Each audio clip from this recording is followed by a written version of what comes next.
Hey everyone, Eric Grenier here, and welcome to this 60-second episode of the Writ Podcast. We're just a few days out from the Quebec election, and while the outcome in terms of who's going to win it might not be much of an unknown, there are still lots of things to talk about before the results come in. So to help me do that, again, during this campaign, he's been with me every week, is Philippe J. Fournier of 338canada.com. Philippe, how's it going? How's the campaign been for you? Very tiring. The Quebec election, as I said on the very first week, Eric, Quebecers love their provincial elections. And they don't call it provincial elections here. They call it Élection Québécoise. It's very important to not say provincial. So it's much, much bigger deal than a federal election. And so it's been going well.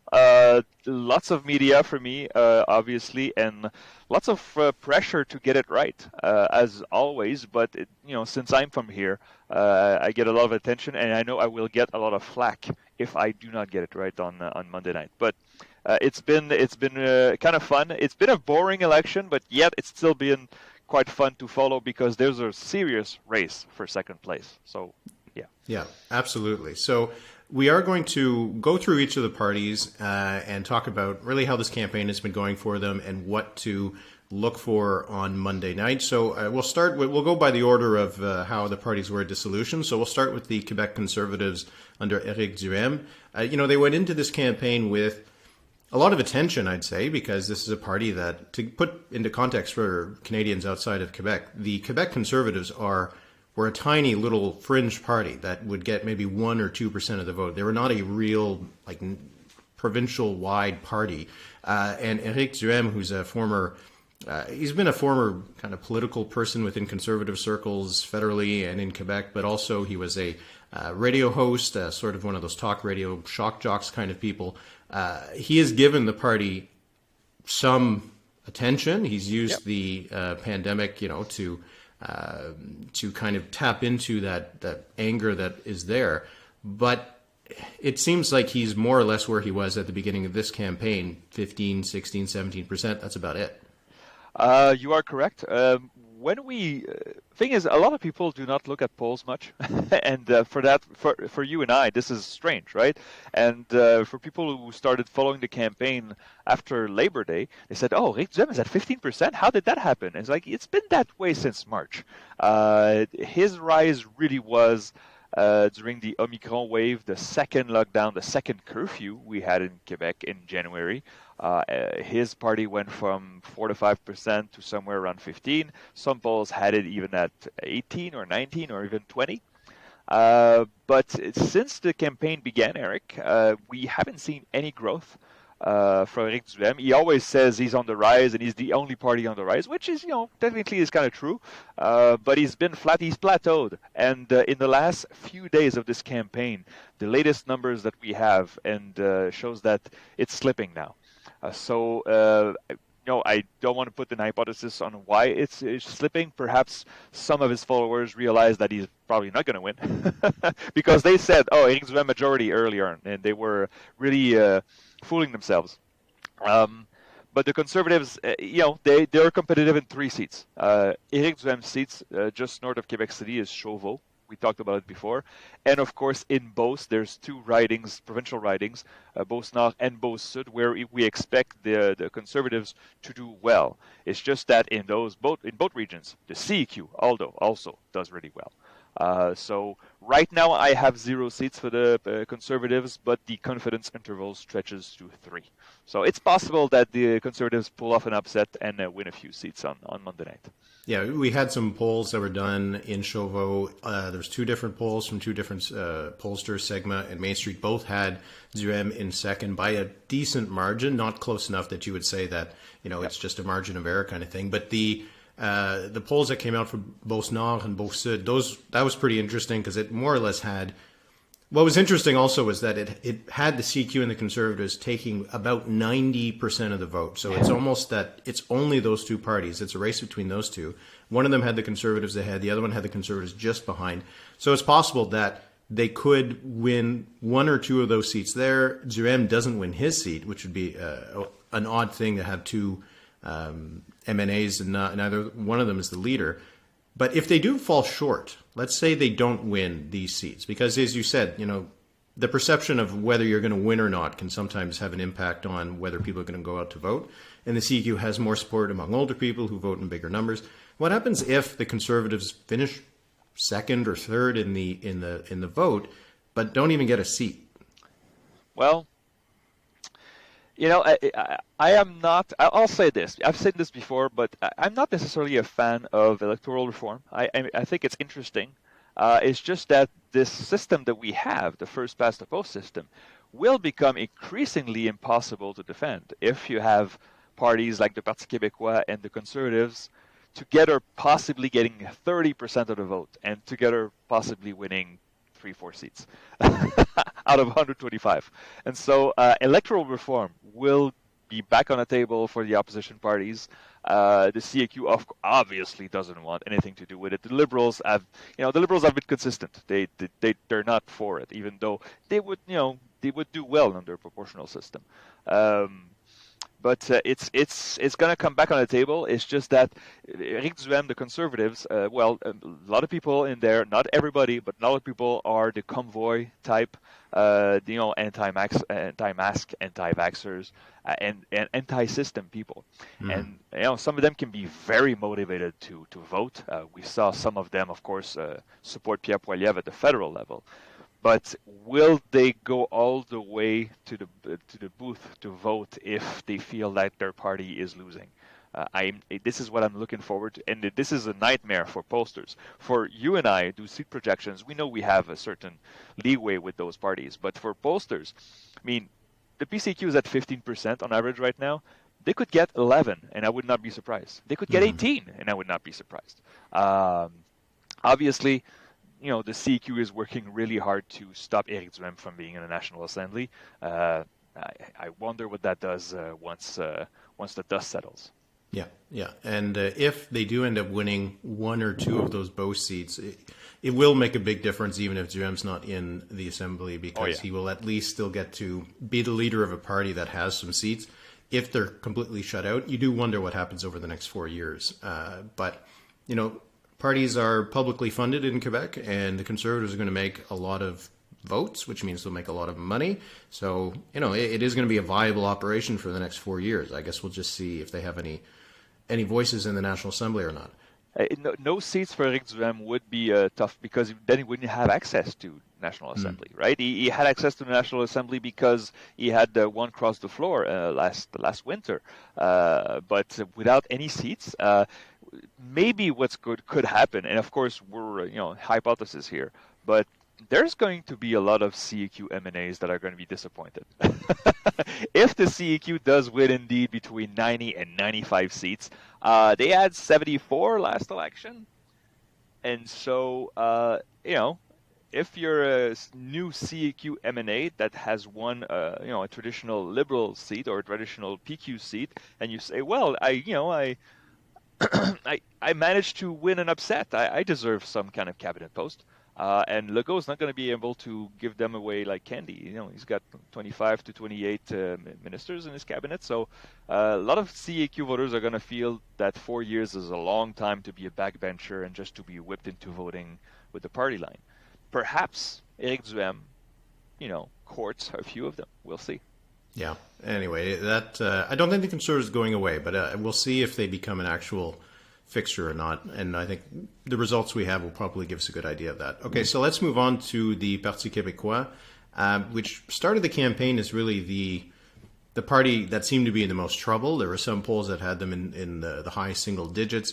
There was talk that they would only win the one seat of Pascal Bérubé in Matane-Matapédia because he has like 60% support, and we saw a poll during the campaign that confirmed it.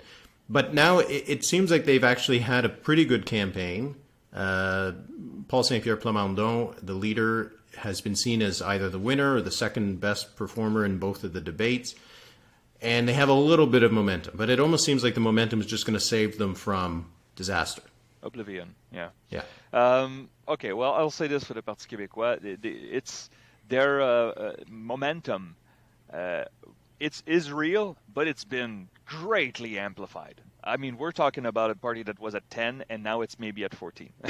So it's good for them. It's just that there's no blue wave coming on. I mean, we'll have more polls tomorrow on Sunday, and we'll know whether. I mean, if the PQ is at 17%, suddenly the narrative will change.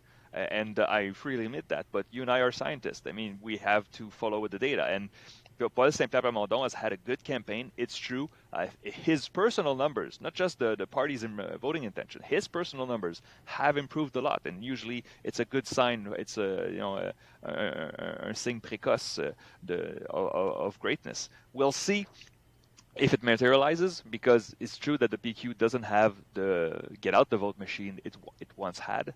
And also, if the PQ vote is spread out like we think it is, it could get to 15%, and it still could win the only single seat. I mean, that would be a tragedy, of course, democratically. Right now I have 3 seats for the Parti Québécois. The confidence intervals goes up to 9 if they have a great get out the vote campaign, and perhaps they overperform by a point or two. But still, some of those seats in the Bas-Saint-Laurent-Gaspésie are really close. And the regional numbers that we had in the Gaspésie had the CAQ leading by 25 points. And that includes Matane-Matapédia, where Pascal Bérubé has 65% of the vote. So those polls would have to be wrong, or the voting intentions would have to change dramatically in the last, 2 weeks to 10 days. So the Parti Québécois safe face. It's also true that Paul Saint-Pierre Plamondon had a free ride. I mean, it really reminds me of Québec Solidaire a few elections ago, where basically nobody talks about him. He's never criticized, he's never challenged. He's just touring Quebec with his bus and with a smile and no pressure, because what could happen? It means the PQ could not go any lower than they were earlier in the campaign, so the only way to go was up. It's not taking away anything from M. Plamondon. He did have a good campaign. I'm looking forward to see if he wins his own seats in Camille Lorrain or Bourget in the eastern part of Montreal. We often see that in election campaigns. The party that's in third or fourth or fifth or whatever, a party that's further back, will often get good marks for its campaign and its leader, but in part because none of the other parties are bothering to attack them, right? So we often see that happening. And if you're a party in that position, you have to take advantage of it. So they've been able to do that. And you mentioned whether Paul Saint-Pierre Plamondon could win in Camille Lorrain. I wonder, we did have that poll that came out that showed that he was a bit further back. The Quebec Solidaire candidate had to drop out, so a lot of that vote has been liberated. But he is getting a national, province-wide coverage, right, which his opponent in that riding isn't. So you do wonder if that is going to help him, just because if he's getting lots of coverage that's saying, hey, this guy's not so bad, he seems kind of nice, that's the kind of thing that his opponent is not getting in that riding.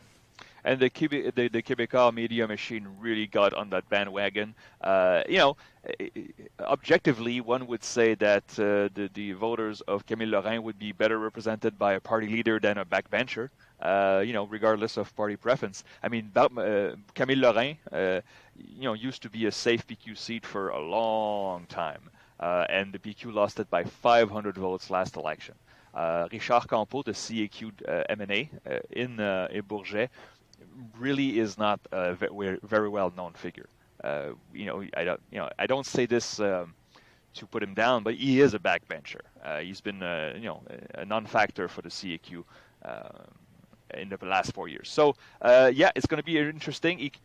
Paul Saint-Pierre Plamondon, the narrative now is that he will win. I have a statistical tie. Basically, we do not know. Anybody who tells you that they know, they're lying, because we do not know. The polls had the PQ a bit behind before the PQ rise, and then again, the age split is still there. The older voters are still massively behind François Legault and the CAQ, and so that could make a difference. And the advance voting was really good for the CAQ. So, we'll see. And the other seats that they would, if they're adding some, they would be, I would assume, the ones out in the Gaspésie and Île-de-Madeleine, Bonaventure, Gaspé. Not Gaspé, though. Not Gaspé. Okay. I mean, I don't want to sound too curt here, and because I could be wrong, and I'd have to apologize. I really don't think that the Parti Québécois is winning Gaspé. They won it by a hair against the Liberals last time, and I really doubt any Liberal voter will just go to the PQ. So, but Bonaventure for sure to watch. Île-de-Madeleine, small population, very few polls. I mean, I had a leaked poll. I'm not going to tell by who. There was 45 respondents. that's I think they just went down to a bar and talked to people then. Exactly. I mean, it's really hard to reach people there, and there was a hurricane, so I think they don't give a crap about answering the phone to answer polls. But I remember seeing that number is like, 45 respondents. Okay, that's a margin of error of what, 21%.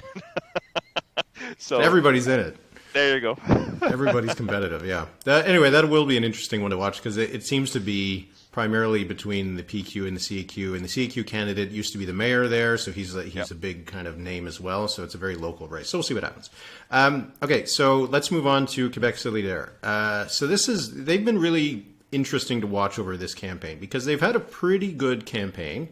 I think they've been treated more as a actual contender in a way that they haven't been in previous elections. Gabriel Nadeau-Dubois had a good few debates. He handles himself very well. But it's not clear how well they're doing because the polls have been all over the place for Quebec Solidaire. They're either really high or really low.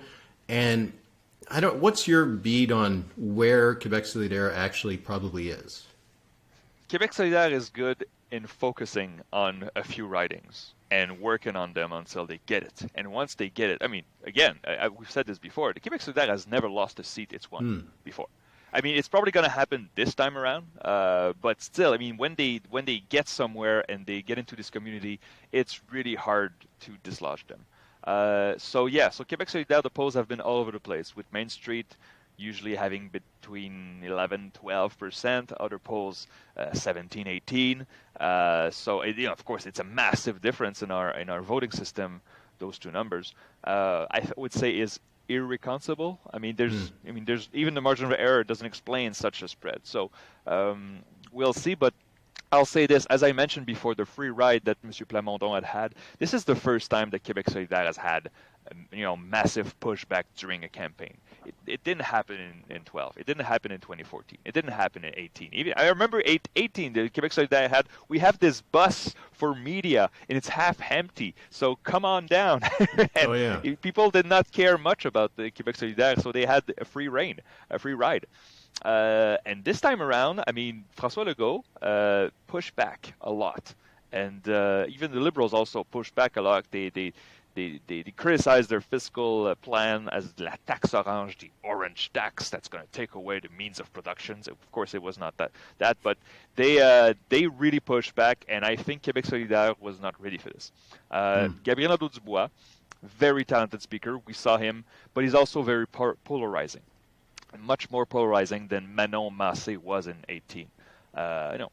Nobody likes Manon Massé. She rubs people the wrong way sometimes, but Gabriel Nadeau-Dubois, a lot of, especially older voters, remember 2012, and they remember this kid that had his fist in the air with the orange, the red square, and he's working really hard to shed this view of him, but it's still right there. The age breakdown is astonishing. I mean, we always see an age generational divide in the polls, especially federal level, right? We see the NDP, more people, but the DG poll that we had last week had Québec Solidaire at 39 among young voters and 4% among 55 and over. This is a huge generational divide. I mean, much, much starker than we've seen before. So the youth vote doesn't get out as much usually, but in the case of Québec Solidaire, there are exceptions. If they target 4 or 5 ridings where really to get the vote out, they could, I think their goal is to get 12 seats to be a recognized party at the National Assembly. It's 20% or 12 seats. They're not going to get 20%, but they could get 12 seats. Right now I have them at 10, and the bracket goes up to 15 if it all goes well. I don't think they're getting 15, but 10, 12, it would be a good result for Québec Solidaire, but I know that they expected much more than that. They will be disappointed with just a dozen seats. You can correct me if I'm wrong, but the party still got that status, right? Because it was awarded to them by the other parties. That's the thing. The 2018, you are correct. Both the Parti Québécois and Québec Solidaire had 10 seats apiece. And so they negotiated, saying it would not be healthy for the National Assembly to have 20 independent MNAs. So they both negotiated to be recognized parties. But this time around, let's say the Québec Solidaire gets 12 and has official party status. And the Parti Québécois has 2 seats. You think the other party is going to say, oh, the Parti Québécois, we like you so much. No, of course not. It's not going to happen. So Québec Solidaire knows that if it gets to 10 seats and the PQ has 1 or 2, Québec Solidaire is not going to get official party status because the Liberals and the CQ won't give it to them. So, yeah. Interesting. Okay, so about the seats, so they had 10 last time, as you mentioned. A few of those were outside of Montreal. They had 2 in Quebec City. They had 1 in Sherbrooke, 1 in Rouyn-Noranda, Témiscamingue. Do you think that when you have them at 10, is it that they're losing some outside Montreal and gaining in Montreal? They're kind of exchanging seats that way? That's right. Incredibly, Québec Solidaire could become even more a Montreal party. The Rouyn-Noranda, we'll see how it goes, but I can't see the QS winning this unless they really have a massive drive there. They won it last time with a split vote, 32%. To replicate that, you need the other parties to do well. And right now in the regions, you saw those polls in the regions. The Parti Québécois and the Liberals in the regions of Quebec are just down and out in single digits. And those voters probably will not go to Québec Solidaire. So we'll see. There are local dynamics that sometimes we miss, and I'm not afraid to say it, but the CAQ should be considered the favorite in Rouyn-Noranda. Now, Sherbrooke is a different case. We had very diverging polls in Sherbrooke, as you know. We had one from Segma that had QS with a 7-point lead, and we had one from Main Street that had the CAQ with a 20-point lead. So one of these 2 is wrong. I do not know which one. I will not judge until we have the results. I would not be surprised for the CAQ to win this one because, again, Christine Labrie in Sherbrooke for Québec Solidaire had, I believe it was 37% of the vote. So it was a good result, but if the other voters gang up against her, she has no chance. Right now it's a toss-up. I wish I could tell you I know more, but it's a toss-up. Yeah, we'll see what happens. Yeah. Sorry, go ahead. Yeah. Yeah, well, I was just going to say, I mean, if they won by 7 points, that would be a bit surprising. But I think it would be more surprising if CAQ won by 20, if it's just me. Sherbrooke right. is an urban center. Even the NDP held it after 2015. They still were able to win it. I'd be surprised if they collapsed that much. That incumbency helps a lot. But that's true.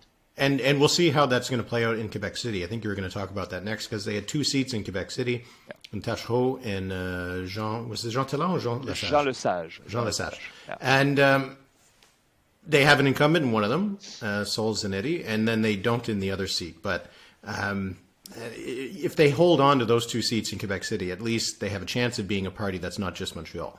That's true. And they probably will. I mean, Tachereau is Catherine Dorion is not running against, so no incumbency. I've heard from the other parties, some of them are not going to try. The Parti Québécois is going to try, but the other parties, know that Québec Solidaire is probably going to win. I think the PQ could finish with a strong second in that riding. It's the downtown, the elites, the artists, the core, these stereotypes that people throw around, The shadow exactly. And Jean Lesage is a funny mix because half of that riding is Limoilou, which is urban, and the other half is Beauport, which really is not. So Éric Duhem here and the Conservatives, the rise of the Conservative, could really hurt the CAQ and could ironically help Québec Solidaire to hold on to Jean Lesage. But sorry, if I just go back to Sherbrooke for a second. Yeah.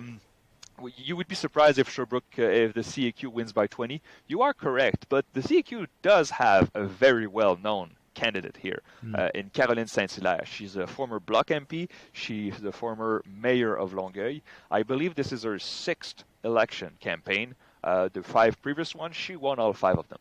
And so she is a very experienced, very well-known. She is in the Québécois media. She was on TVA all the time as a political analyst, as a commentator.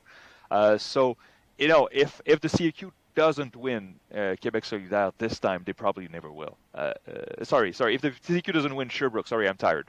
They probably never will because they have a very strong candidate to take that away from Québec Solidaire. And there was a poll we had seen in Saint-François, which is next door, that had the Québec Solidaire being a bit competitive. So it'll be one to watch. If QS is having a good night, then maybe they can pull off those 2 seats. But we'll see what happens in terms of that. But if Québec Solidaire wins Saint-François, it's because they're having a really good night. And that 15 seat that I mentioned, that upper bracket, that means they could reach it, yeah.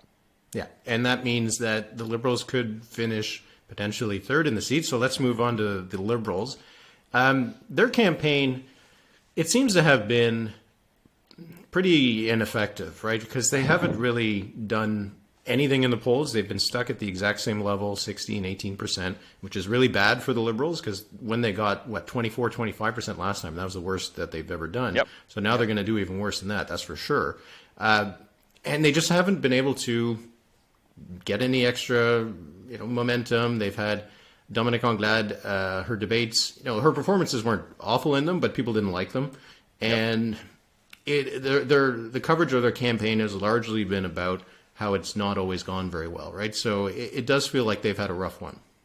Oh, absolutely. And you will see with the Liberals another regionalization of the vote, meaning that the swing is not proportional. For those who followed my daily projections, at some point I did have the Liberals as low as 14 or 15 seats. Then we had some local polls that showed that, okay, that core of the Liberal vote, I mean, there are no more shells. The shells are all gone, but the core Liberal vote seems to be holding on. And so right now I have them at 20. It could be 21 if they win Verdun. 20 seats. I mean, it would guarantee official opposition status for Dominique Anglade. But still, the Liberals do have to get out and vote. And we know that sometimes disaffected Liberal voters will just stay home and watch TV instead of going vote. So this is a big factor for them. I will say this: they did not have that strong a campaign, but if you finish second, you take it. The francophone vote is down. The vote in the region is awful. I mean, again, to go back to Sherbrooke, the polls that we had in Sherbrooke was the seat of Jean Charest, which he used to win with ease a few times. And the Liberals, once Charest left, won back Sherbrooke in 2014. And they were in single digits, in like low single digits, like 4 or 5%. We had polls in Trois-Rivières. I mean, in 2014, Philippe Couillard, the Liberal Premier, won all the seats in the Mauricie. And now they're at 5 or 6% in Trois-Rivières. So the Francophone has completely crumbled. But traditional Liberal seats like Hull, like many seats in Montreal, Chamédé in Laval, maybe 2 seats, 1 seat in Montérégie, like Lapinière, maybe Laporte. So those traditional seats seems to be holding on. We'll see on Monday night if they do.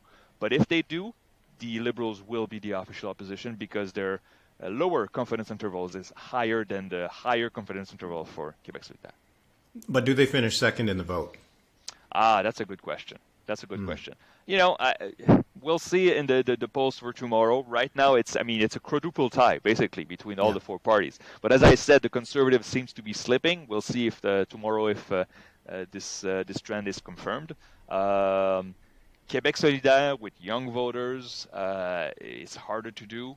Parti Québécois on the slight rise. We could have. I'll be surprised to see the CAQ at 40 and the 4 other parties at 15, 16, which would be comically ironic. Mm-hmm. Yeah, the Liberals also have the issue though that the Anglophone voters, at least in the last campaign, didn't vote in huge numbers.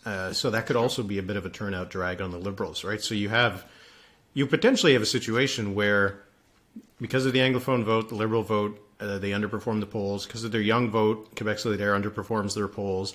Because the Conservative vote is less, they're losing a little bit of steam, and they don't have much of an organization. I know where you're going. They underperform the polls. PQ, again, could also. So you could have a situation where CQ ends up at 43, 45%, and we're all saying, "Oh, why did we even say this was even like they were losing steam?" It is. I can imagine that scenario playing out very easily. If the turnout is low, like very low, not Ontario low because that's pathetic, but very low, like in the 50s, I would not be surprised to see the CAQ at 42, 43%. I really hope it's not the case, but there's a lot of disappointed people. The thing is, the Parti Québécois being on the rise, and they think they have momentum. This could help. Parti Québécois voters, I think, will come out, and then you could have the Parti Québécois finish second in vote. Now, that would be something. That would be perceived as a great victory for them. Of course, they wouldn't bring them many seats, but Still nevertheless, be fourth in seats, maybe. Yeah, 14 seats and second in votes. Yeah, great first past the post here.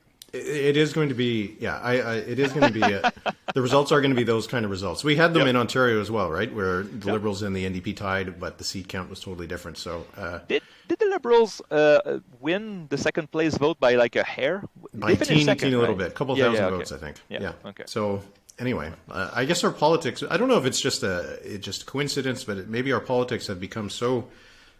people are sorting themselves out in ways that are messing with the first past the post system a little bit. But anyway, More parties. That's the thing. Yeah. More party. I mean, first past the post is great with 2 and 2.5 parties. With 5 parties, well, Ontario didn't have 5 parties, but with 5 parties here, it has to be skewed.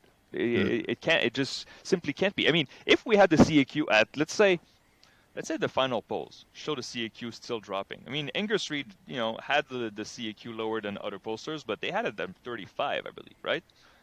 Let's say the CAQ goes up to 34. Suddenly, it's still a majority, but suddenly, oh my God, those local races become hell to project. Well, it could be fun, but again, if we had an over/under at 40% for the CAQ, what would you say? I think I'd probably take the over. I think I would. Me too. Yeah, just because of these turnout effects. But just to get back a little bit to the official opposition thing, what to you is the threshold? Because if the Liberals are dropping, the Quebec Solidaire is probably winning a few of those seats. So there'd probably be a bit of a relationship between the Liberals dropping in terms of the seat count and QS going up. So what would you think would be the threshold where it flips? I do have a number. It's 15. It's 15 seats. Yeah. If the Liberals go down to 15 seats, it's because Quebec Solidaire probably is also at 15. And if they both finish at 15, the official opposition status goes to whoever has the most votes. And that could be really close as well. Yeah. Oh, wow. Could be fun. Okay. So we'll finish with the CAQ. So every poll still has them way ahead, 20 points at least, even if they're dropping in support in some of these surveys. But it feels like this has been a really bad campaign for them. François Legault had 2 pretty rough debates. Second one was better than the first one, but it was still pretty rough. They've tripped up on immigration a few times, saying things that they would have to apologize for. They have their immigration minister, who has more or less lost his job this past week because of what he said about immigrants not working and not learning French. You've had issues with statements that François Legault said about Joyce Echaquan during the first debate that he had to apologize for. He was in Abitibi-Témiscamingue recently, had a little bit of a heated exchange with a reporter there in terms of the copper smelter that's there and some of the issues in terms of the health with what's in the air. It hasn't really done much. It seems like they're still going to win this despite everything. Despite themselves. And despite... there's something with Monsieur Legault that history will... When we have some hindsight, perhaps we will discover that Monsieur Legault is just not a good campaigner. Because he didn't have a good campaign in 2012 or in 2014. And even in 2018, the Liberals were crumbling, and Jean-François Lisée had, for the Parti Québécois, had a terrible campaign. So he kind of benefited from the mistakes of his opponents. And that's fair. I mean, you play the hand that you're, given. But this campaign has been very disappointing, and I think even some CAQ voters would say the same. It's just that nobody in the opposition parties has been able to, take the ball and run away with it.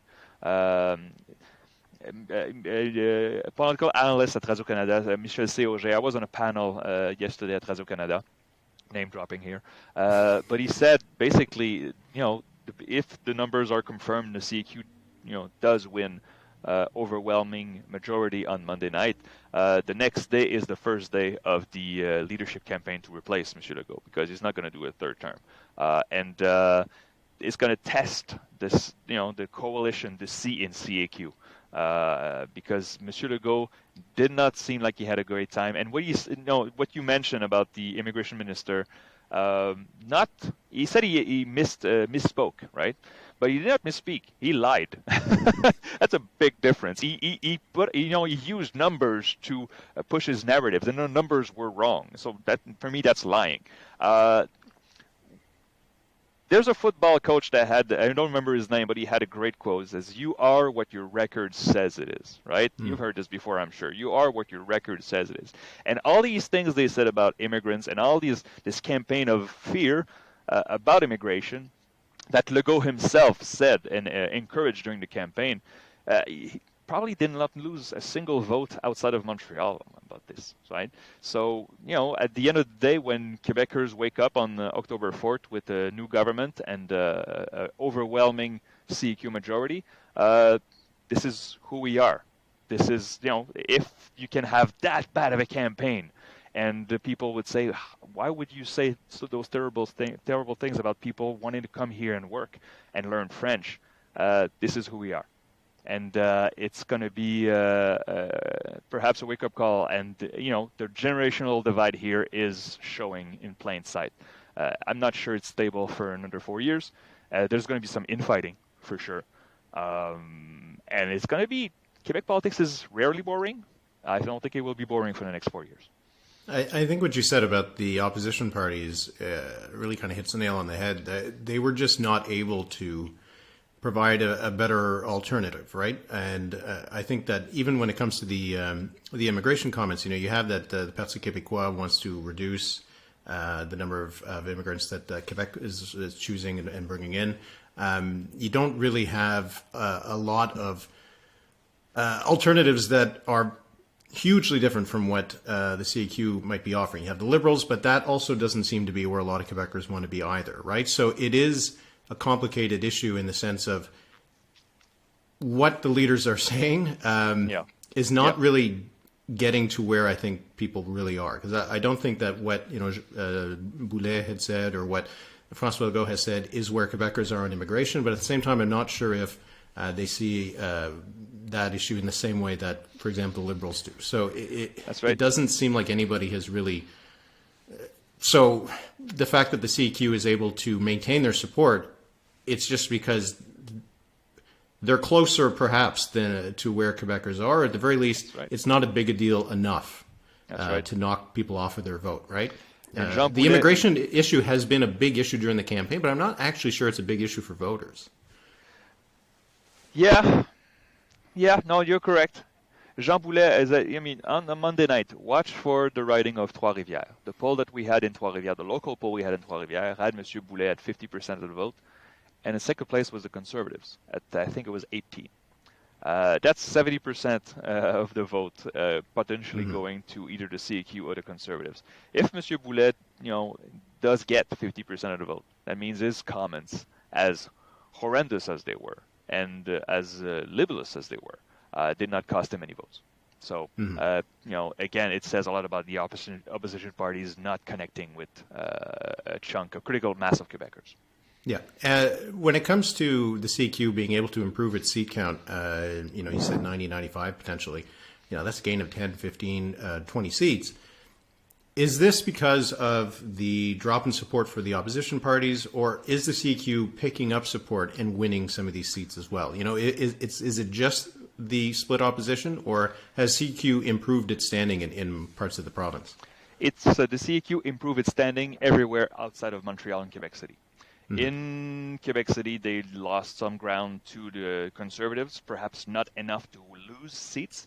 But when you look at the polling in the regions, in the Saguenay and the l'Estrie and the Bas-du-Fleuve, the CEQ has tremendous numbers there.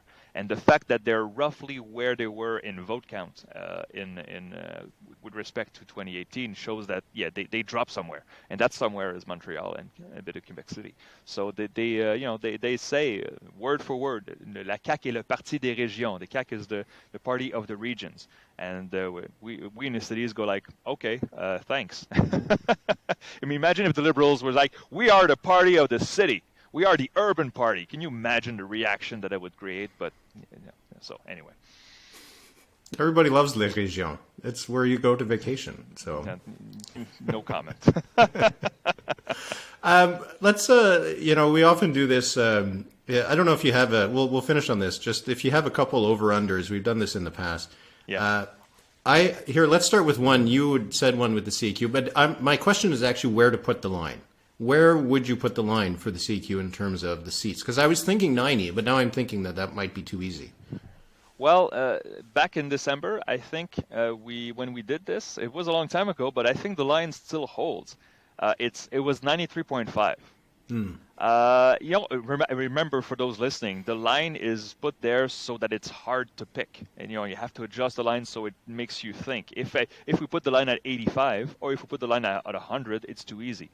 And I think that line 93.5 is still pretty good because right now I have 92 for the CAQ, and they could be underestimated.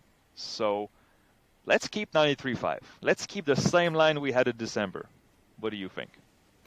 See, this is tough because when I was talking earlier about the turnout effects, right, I'm almost convincing myself that we're going to end up with the CQ at 43, 44% and winning a huge amount of seats. So that would make me do the over. But it's high. It's in 94 seats is a lot of seats. But I think I'd take the under because I think in a weird way, I don't think it's actually organized or like people are aware that they're doing it. I think people do sort themselves out a little bit. So I think that the PQ will probably win some of the seats out in the Gaspésie because voters there will decide what, let's have our local person.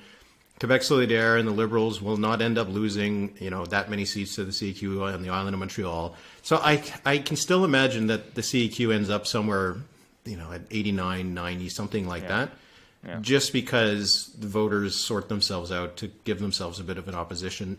So I think I would take the under, but my gut telling me that I should take the over. And you know what? Perhaps on your site, the Writ.ca, you could double check because now I'm doubting. Did I say 92.5 or 93.5? I have a feeling that it was 93.5, but double check after the episode and we'll see. But let's say we do stick with 93.5.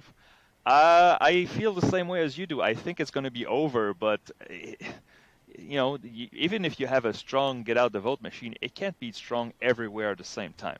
And I'm looking at the numbers right now. The Liberals are 20. I don't think they're going to be much lower than that. The PQ is at 3. And 1 is safe. So the CQ would have to grab those 2 other ones. To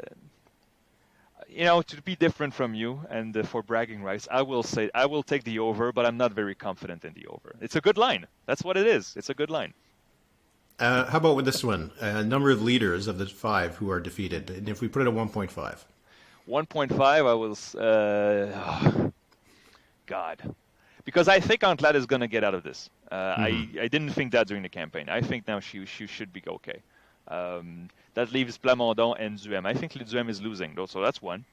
And then Plamondon, what to do with this? I really could see both scenarios unfold, that voters say, you know what, we need Plamondon in the National Assembly.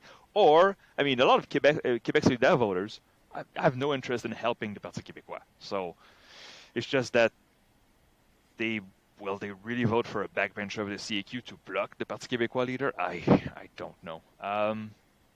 1.5 of voters not elected? Is that what you said? Leaders, yeah, who get defeated.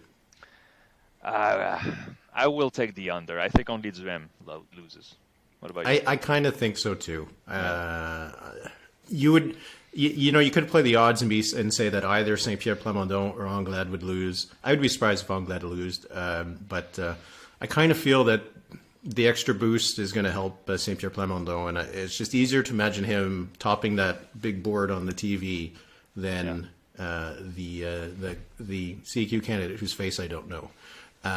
So I guess we'll see. I guess I would know the face if I lived in the riding. All the signs have people's faces on it. Do you have any other? Do you have an over/under to propose on your side? Okay, over/under seats for the Quebec Solidaire outside of the island of Montreal, and I put the line at 2.5.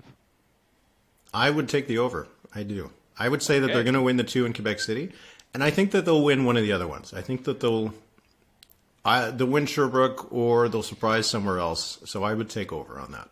Yeah, me too. It's really hard to bet against Quebec Solidaire in a place like Sherbrooke.